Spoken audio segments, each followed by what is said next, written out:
The birds have been flying for more than 50,000 years, I think. We don't know. And yet they know their places. They know themselves. I mean, the eagle does not fly at the level of the sparrows. And it does not make the nest also down there. It's always up at the top.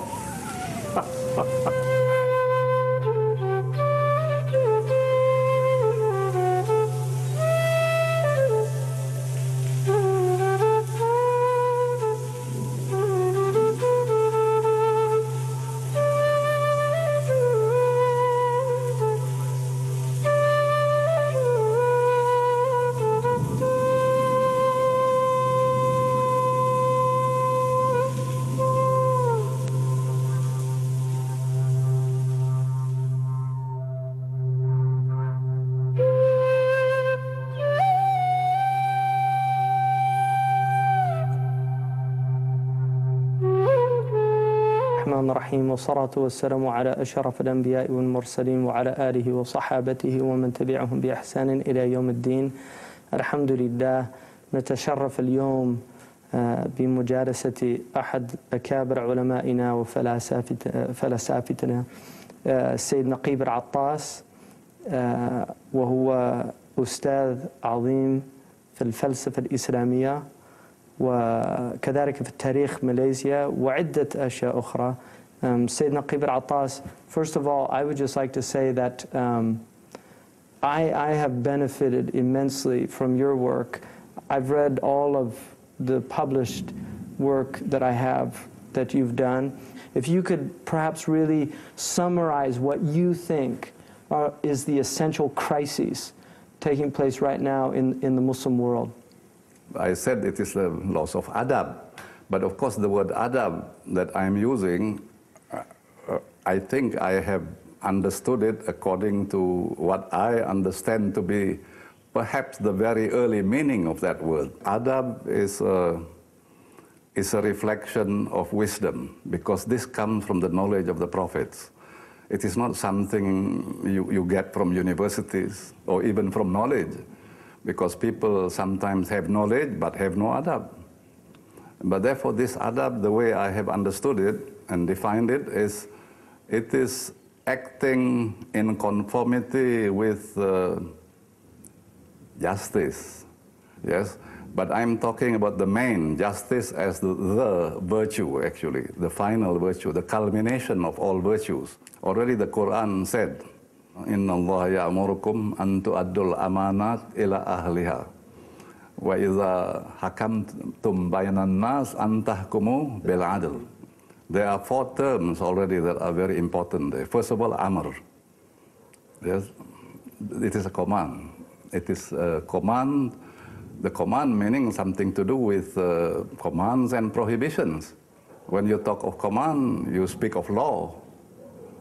Because people are not living in a state of nature. Yes. You see? I mean, law can only happen when people have commands and prohibitions. And they submit and to so on it. and so forth. Yes. I won't go into the details of that. The second word is the ahli. Obviously, it refers to people who are experts, who are authorities. And the Quran mentioned ulul ilm, ulul absar, ulul albab. These are the people who are in authority. And of course, those set in authority above you could mean also just governments as well, isn't it? Yes. And then you have hakam. And that's where the wisdom comes in, because this is from hikmah, isn't it? Yes.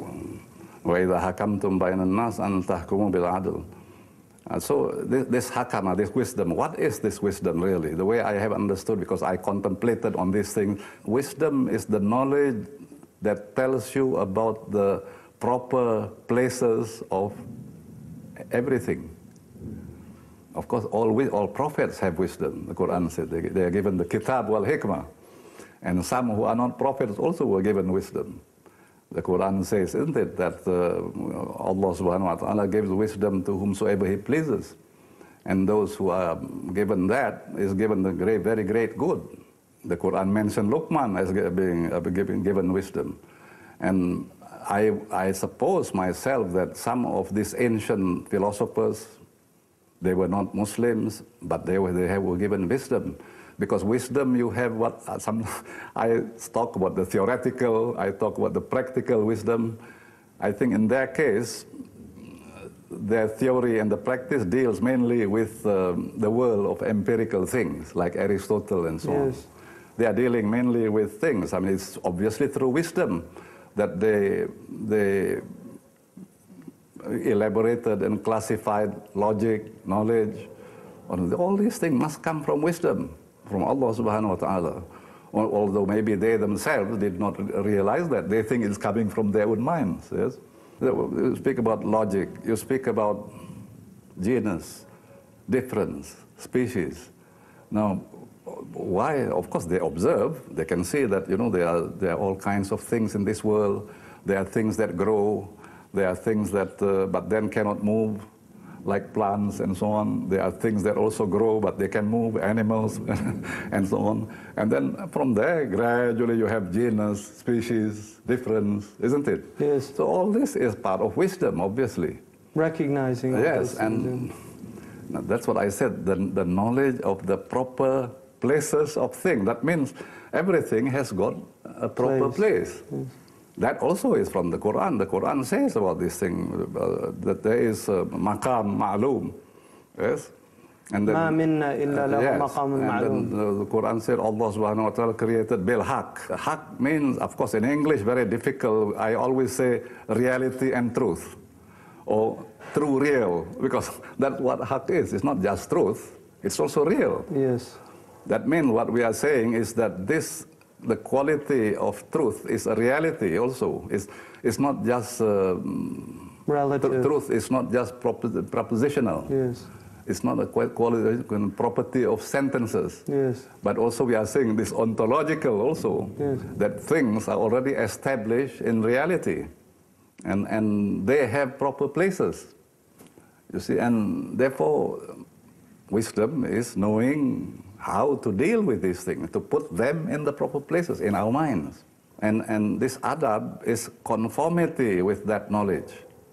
When you conform to the proper places of things, then that action that you do, that is what adab is about. So, and if, for example, you do that, then the condition that results from that is justice. The word adl. Yes. Therefore, justice is a condition of things being in their proper places. Now, that is what is lost in the Muslims. There is an attack on authorities, except governments. But governments sometimes are unjust. وَلِيُّ الْأَمْرِ مِنْكُمْ, it doesn't refer only to them. And a lot of them are not really that alim like the ones in the past. They are only restricting knowledge to fiqh, to law, jurisprudence. And that is why, I mean, during the last 300, 400, 200 years, they are emphasizing on that, on law. And when you speak about legal matters, it's connected with politics. And therefore governments are allied to this. The intellectual, well, that one they put aside, as if they already know, as if it's not important. That's why they cut off from the past. This gentleman by the name of Jamali, who was a minister of state at one time of Iraq, I gather. But he's an elderly man with white hair, and he said, "Professor, why you are talking about the past? The past is dead." So I said, well, I think it is the present that is dead. The past is very much alive, really, I said. Because look at, for example, a man like Ibn Manzur, just one man produced a dictionary like that, the Lisanul Arab, which is about 25 volumes, and it's most authoritative, and one man produced that. That's in the past, that's in the 14th century. And you now, today, I said, you cannot do that. Even with a committee. Even if you assemble yourself together, yes, you cannot produce like that. And therefore, this attacking the past as if it were dead, looking at Islam as if it is something dead, as if what we need now is a resurrection, this this attitude that you're cutting yourself off from roots. Trees do not grow without roots. And the trees that have really roots, big trees, they don't move. And the Quran speaks about trees, isn't it? Yes. The Quran speaks about trees, that it's a word of truth. The Quran talks about trees. Kashajaratin tayyibah. Yes? Can I stop for a while? I want to say something. Yes. Because it's going to rain, I hope your shoes.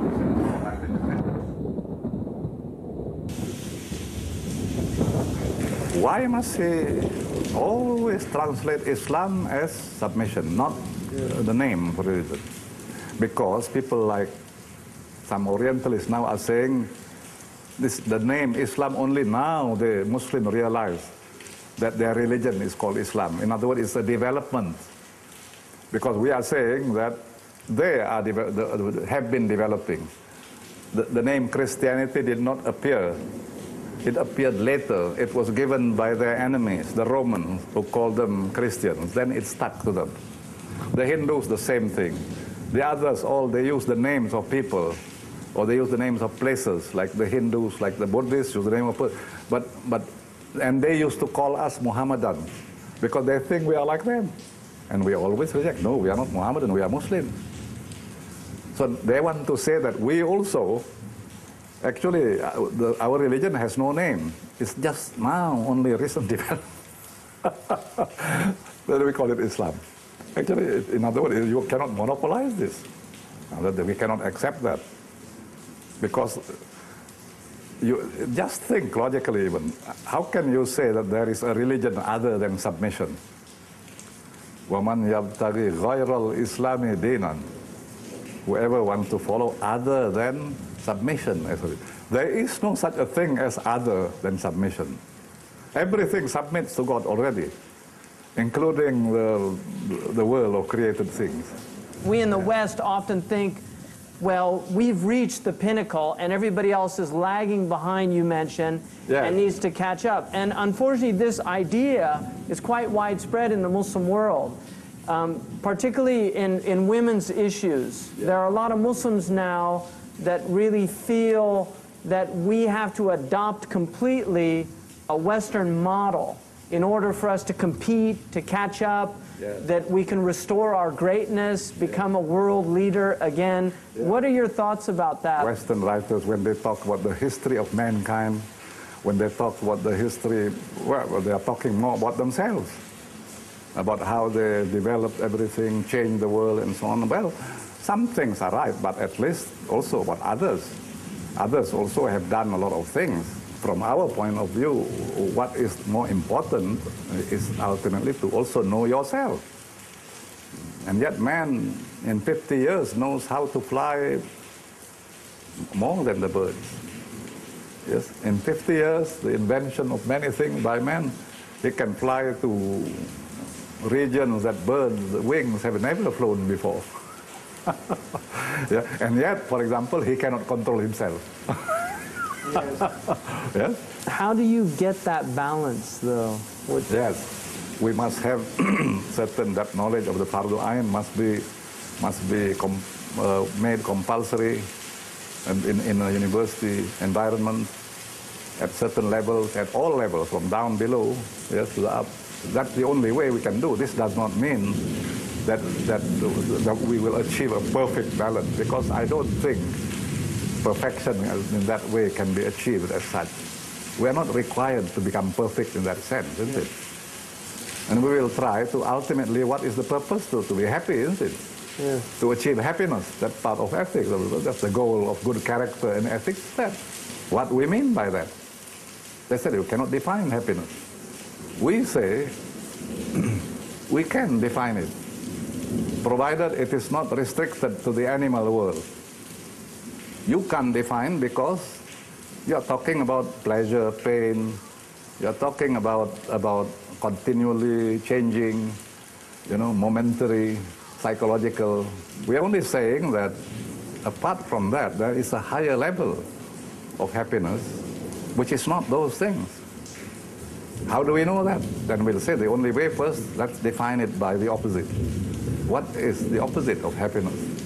And that is misery, isn't it? Yes. And what is misery? Misery is a genus. And the species of misery, all kinds of suffering is misery. Now already when you talk about what is suffering, gradually you go not to the physical, but to something internal, isn't it? Ultimately, doubt is one of the greatest things about doubt. Ultimate matters about your ultimate, if you really seriously think about these things. Therefore, happiness is when you remove that doubt. Therefore, Islam talks about yaqeen. Islam talks about the nafs al-mutmainnah. And that's what happiness is, ultimately. Therefore, it is nothing to do with momentary, or if it is there, it is permanent. Where do you think the role of women in this, where do you think that fits? Yes, first of all, supposing I ask, is there anywhere any statement saying that women should not seek knowledge? Anyway, in the Quran or in the Hadith, is there any? No. So, then they should seek knowledge.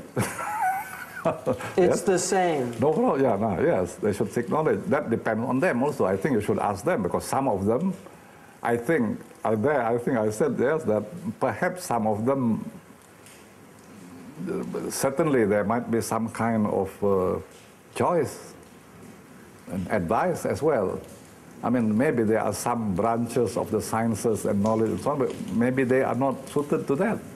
But then you should ask them also about that. Yes. There are about medicine, there is a lot of knowledge, medicine, teaching, and so on. All these things women can do.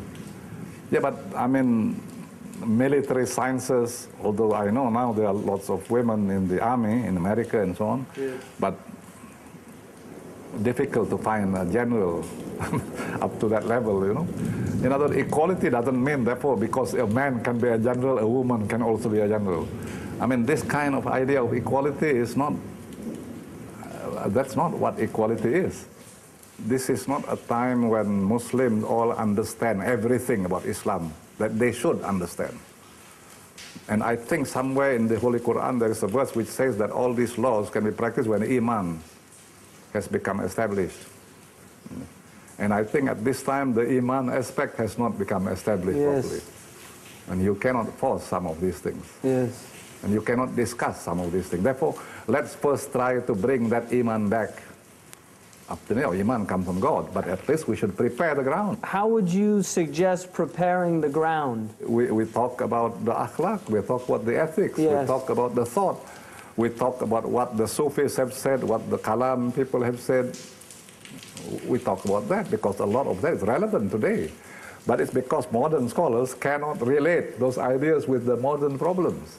Your influence has been immense, and it's yet to be recognized. I think that it's for these coming generations will see that if they'll do the work, if they'll do the archaeology of the ideas, yes. I think they'll end up in the rock bed of Syed Naquib Al-Attas for a lot of the really brilliant ideas of our time.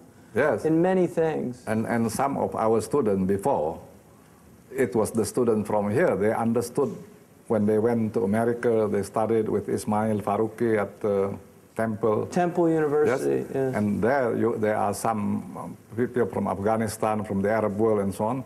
But the Malaysians, well, they understood better the problems of the West, secular and so on, than the others. You know, there's one question, why is it in Malaysia? I said, first of all, of course, one answer is because I am here.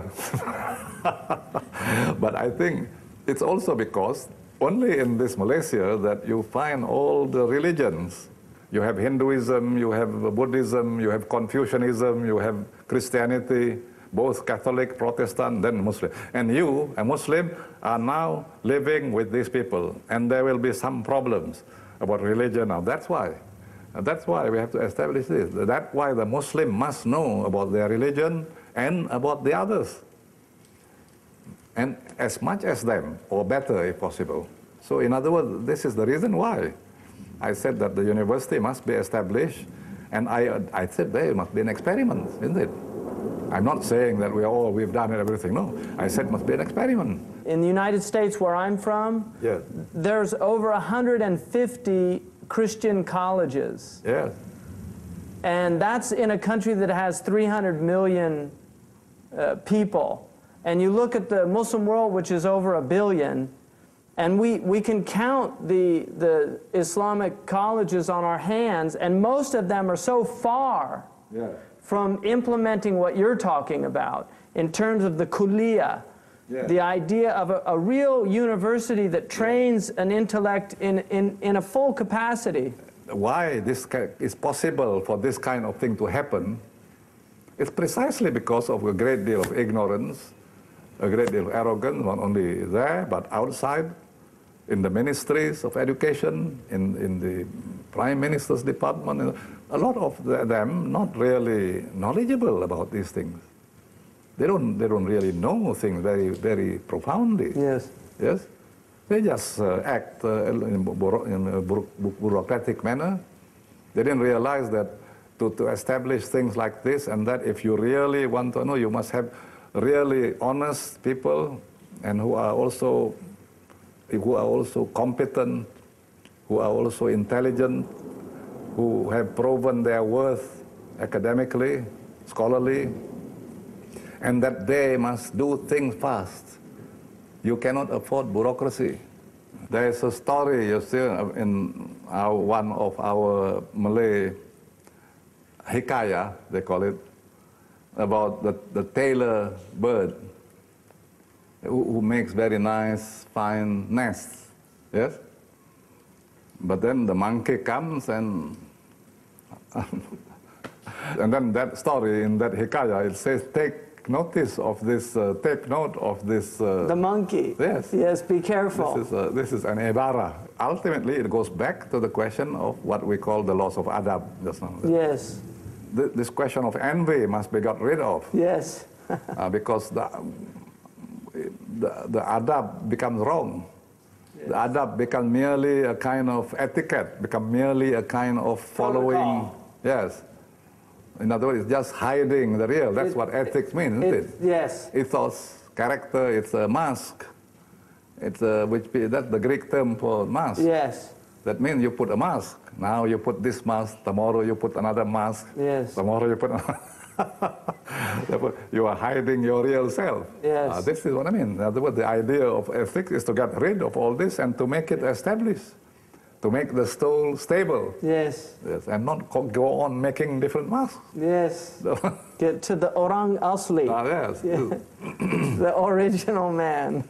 I want to thank you so much, Dr. Al-Attas, for you're a Hashimi, you're a Syed, and you have the generosity of the Bani Hashim. So this time with us has been very meaningful.